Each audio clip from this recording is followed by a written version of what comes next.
Good afternoon, everyone. So, our topic is all about Great Depression. So, what is depression? A depression means a long and severe recession in an economy or market.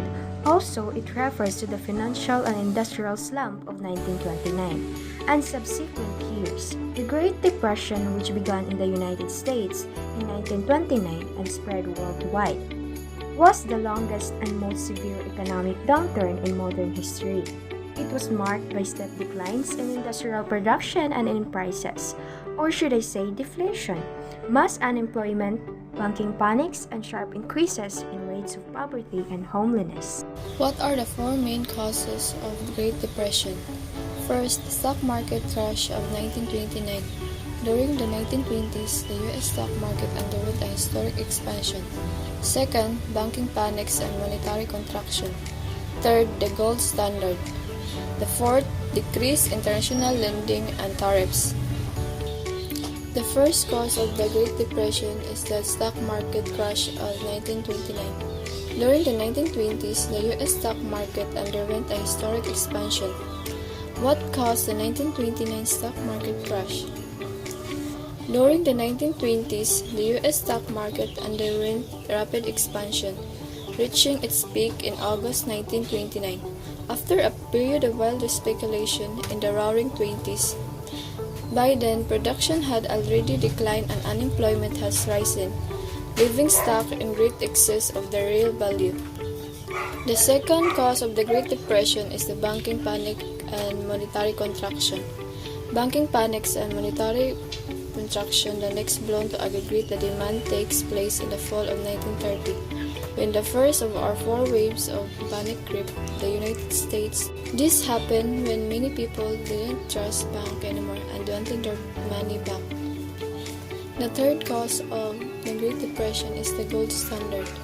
A gold standard is a monetary system in which the standard economic unit of account is based on a fixed quantity of gold. The gold standard was the basic for the international monetary system from the 1870s to the early 1920s. And the late 1920s to 1932 as well as from 1944 until 1971 when the United States unilaterally terminated convertibility of the US dollar to gold foreign central banks. The last one is the decreased international lending and tariffs.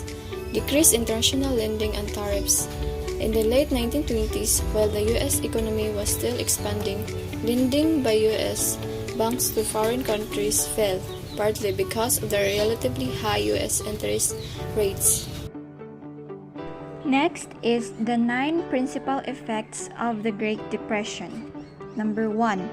Economy and gross domestic product or GDP. 2. Politics. 3. Social. 4. Unemployment. 5. Banking. 6. Stock market. 7. Trade. 8. Deflation, and lastly, long-term impact. The first one is economy and gross domestic product or GDP. What does gross domestic product mean? Gross domestic product is the most commonly used measure for the size of an economy. During the first 5 years of the Depression, the economy shrunk by 50%. In 1929, economic output was $105 billion as measured by gross domestic product or GDP. That's equivalent to more than $1 trillion today. The economy began shrinking in August 1929. By the end of the year, 1/3 of all banks had failed. The New Deal and spending for World War II shifted the economy from a pure free market to a mixed economy. It depended much more on government spending for its success. The timeline of the Great Depression shows this was a gradual, though necessary process. The second one is politics. The Depression affected politics by shaking confidence in unfettered capitalism. That type of laissez-faire economics is what President Herbert Hoover advocated, and it had failed. As a result, people voted for President Franklin D. Roosevelt, or FDR. His Keynesian economics promised that government spending would end the Depression. The New Deal worked. In 1934, the economy grew and unemployment declined. The Depression ended as government spending ramped up for World War II at the end of the 1930s and early 1940s. This change in spending led to the belief that military spending is good for the economy. However, since then, the government and economists have found that military spending is not a top way to create jobs. Third is social. The Dust Bowl drought destroyed farming in the Midwest. It lasted 10 years, too long for most farmers to hold out. To make things worse, prices of agricultural products dropped to severely low levels. As farmers left in search of work, they became homeless. Thousands of people with no money gathered in cardboard shacks called Hoovervilles. The depression was so severe and lasted so long that many people thought it was the end of the American dream, the idea of guaranteed rights to pursue one's own vision of happiness. Instead, it changed that dream to include a right to material benefits. Fourth, unemployment. In 1928, the final year of the Roaring Twenties, unemployment was 4.2%. That's less than the natural rate of unemployment. By 1930, it had more than doubled to 8.7%. By 1932, it had increased to 23.6%. It peaked in 1933, reaching up to around 25%.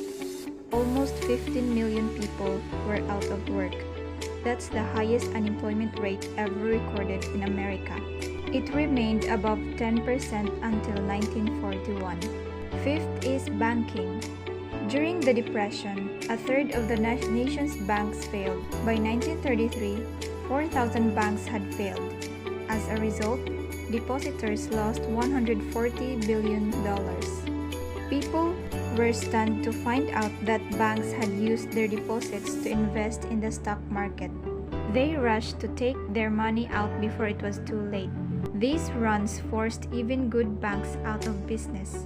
Fortunately, that rarely happens anymore. Depositors are protected by the Federal Deposit Insurance Corporation, or FDIC. FDR created that program during the New Deal. Sixth is stock market. The stock market lost 90% of its value between 1929 and 1932.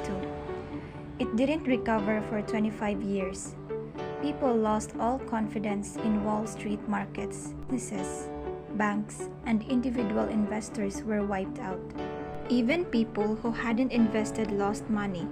Their banks invested the money from their savings accounts. Seventh is trade. As countries' economies worsened, they erected trade barriers to protect local industries.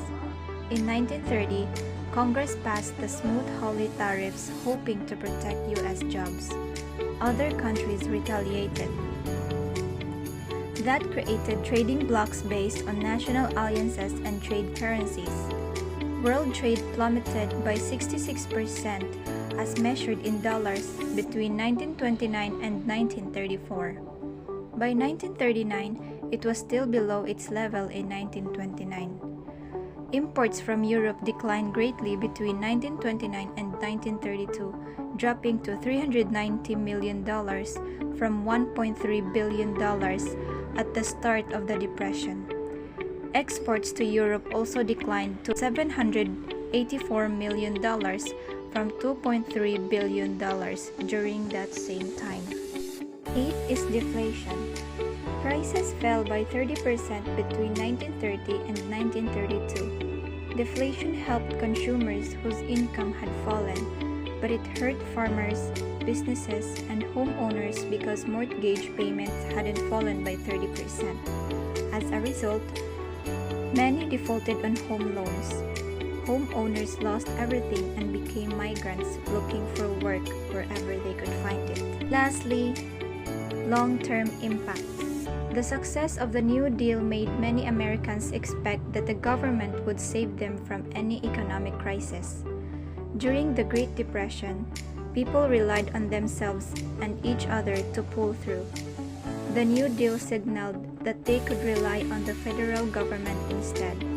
FDR modified the gold standard to protect the dollar's value.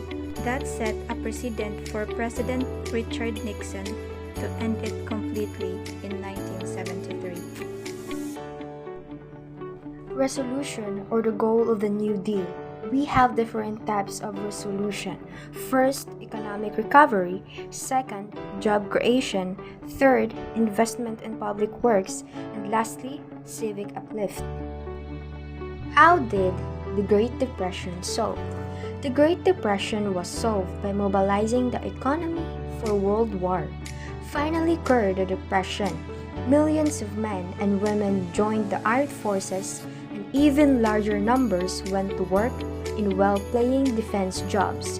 World War II affected the world and the United States profoundly. It continues to influence us even today.